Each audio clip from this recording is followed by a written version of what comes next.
Assalamualaikum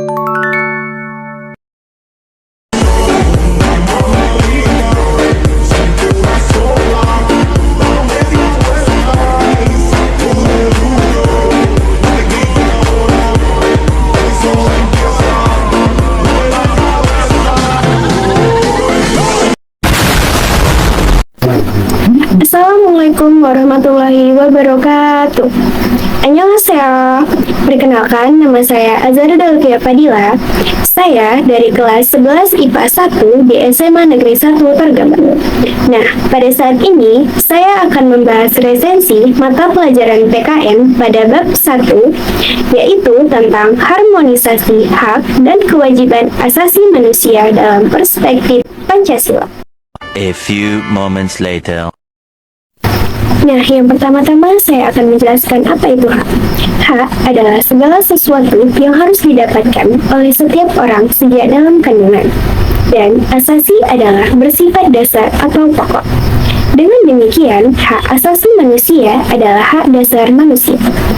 Hak dasar yang melekat pada diri manusia terbagi menjadi 3, yaitu kehidupan, kebebasan, dan kebahagiaan.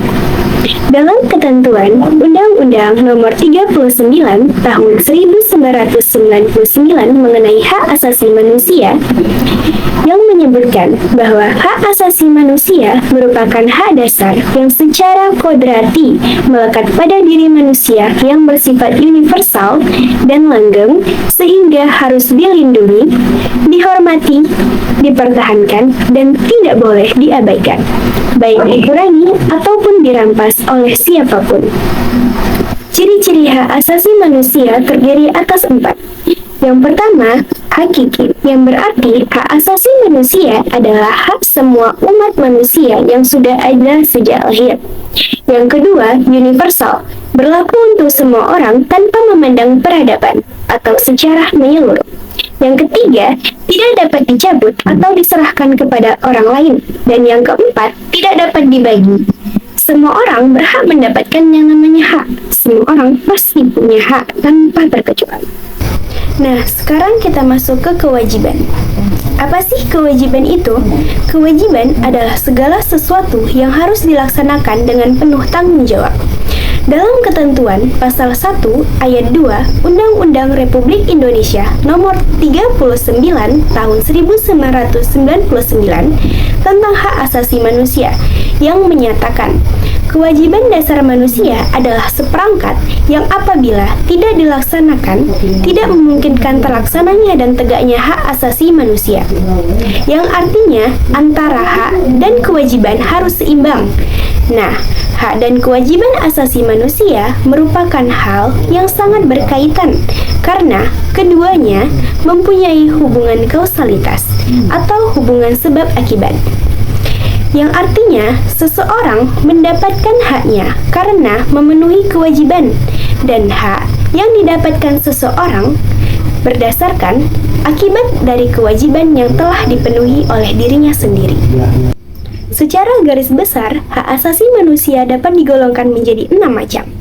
Yang pertama, hak asasi pribadi atau personal rights, yaitu hak yang berhubungan dengan kehidupan pribadi manusia. Contohnya, hak kebebasan untuk bergerak, bepergian, dan berpindah tempat, dan hak berpendapat serta kebebasan beragama. Yang kedua, hak asasi politik atau political rights, yaitu hak asasi manusia yang berhubungan dengan kehidupan politik. Contohnya, hak untuk memilih dan dipilih dalam sebuah pemilihan, hak ikut serta dalam kegiatan pemerintahan, dan hak untuk mengajukan suatu usulan atau petisi. Yang ketiga, hak asasi hukum atau legal equality rights, yaitu hak kesamaan kedudukan dalam hukum dan pemerintahan. Contohnya, hak untuk mendapatkan perlakuan yang sama dalam hukum dan pemerintahan, hak mendapatkan pelayanan dan perlindungan hukum. Yang keempat, hak asasi ekonomi atau property rights, yaitu hak yang berhubungan dengan kegiatan perekonomian. Contohnya, hak kebebasan untuk mengadakan jual beli, hak kebebasan untuk melakukan perjanjian kontrak, hak kebebasan menyelenggarakan sewa-menyewa dan hutang piutang, dan hak kebebasan untuk mendapatkan pekerjaan yang layak. Yang kelima, hak asasi peradilan atau procedural rights, yaitu hak diperlakukan sama dalam tata cara pengadilan. Contohnya, hak mendapatkan pembelaan hukum di pengadilan dan hak persamaan atas perlakuan, penangkapan, penahanan, dan penyelidikan. Dan yang terakhir atau yang keenam, hak asasi sosial budaya atau social cultural rights, yaitu hak yang berhubungan dengan kehidupan bermasyarakat.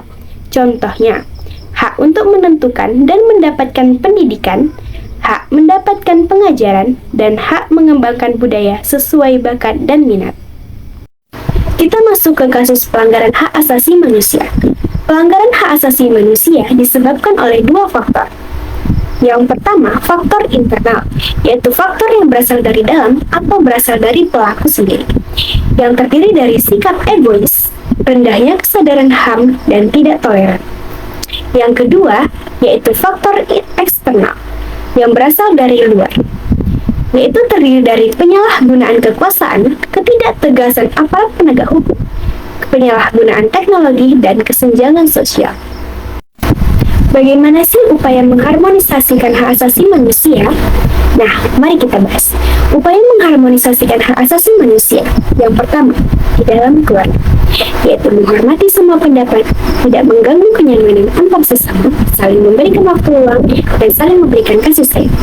Yang kedua, di dalam sekolah, yaitu tidak melakukan pembulian, taat kepada peraturan, tidak membeda-bedakan antara sesama, dan saling menghormati perbedaan.